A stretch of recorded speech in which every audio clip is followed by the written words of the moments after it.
بسم اللہ الرحمن الرحیم۔ السلام علیکم خواتین و حضرات، میں ہوں خورشید خان اور آپ دیکھ رہے ہو Khurshid NS YouTube channel. Iran کا بادشاہ بہت دنوں سے پریشان تھا۔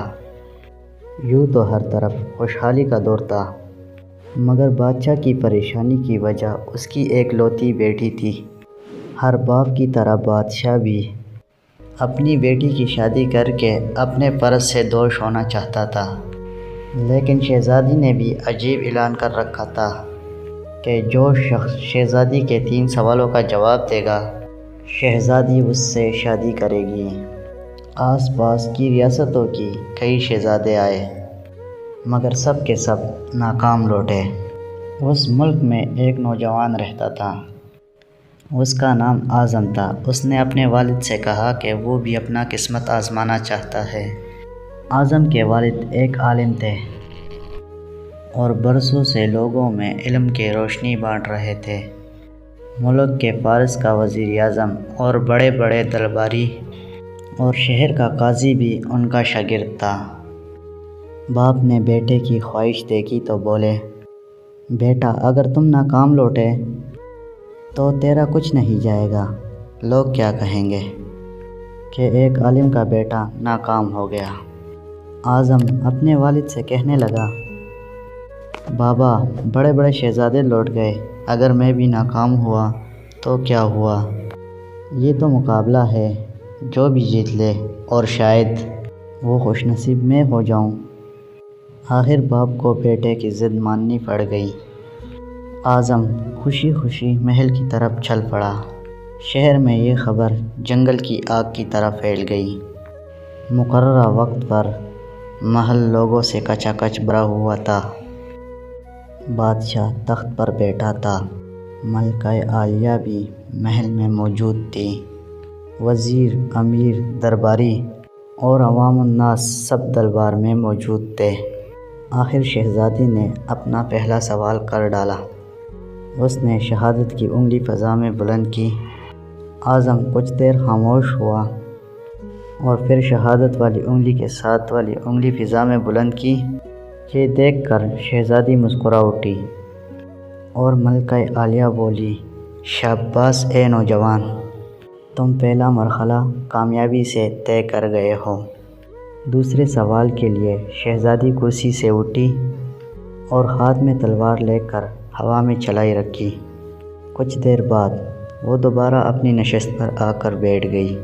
بادشاہ سمیت ہر درباری کی نظر اعظم پر تھی۔ اعظم کھڑا ہوا اور اپنی جیب سے قلم نکال کر فضا میں بلند کر دی۔ شاباش اے نوجوان، ہم خوش ہوئے، یہ جواب بھی درست ہے۔ ملکہ عالیہ کی آواز بھی دربار میں ابھری۔ اس کے ساتھ دربار مبارک ہو، مبارکوں کی آواز سے گونج اٹھا۔ وہ سوالات کیا تھے، ان کے جوابات کیا تھے؟ ہر شخص اس بات پر غور کر رہا تھا کہ شہزادی نے کیا پوچھا، اعظم نے کیا جواب دیا۔ لوگوں کے لیے یہ ایک راز تھا۔ آخر شہزادی نے تیسرا سوال کر ڈالا۔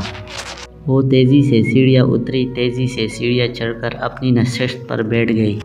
یہ سوال عجیب و غریب تھا۔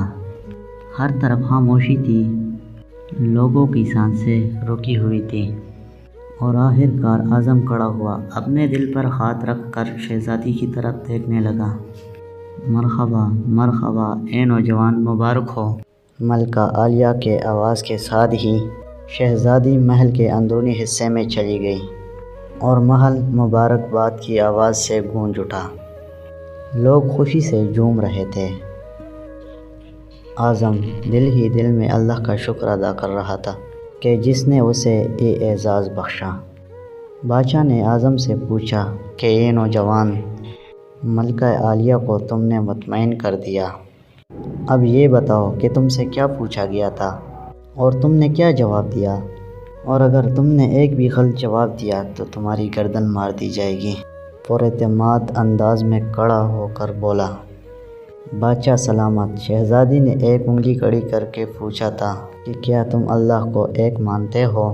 میں نے 2 انگلی کھڑی کر کے کہا، کہ اللہ اور اس کا رسول صلی اللہ علیہ وآلہ وسلم پر ایمان اٹل ہے۔ بہت خوب، ہم خوش ہوئے، بادشاہ نے مسکرا کر کہا۔ اعظم بولا۔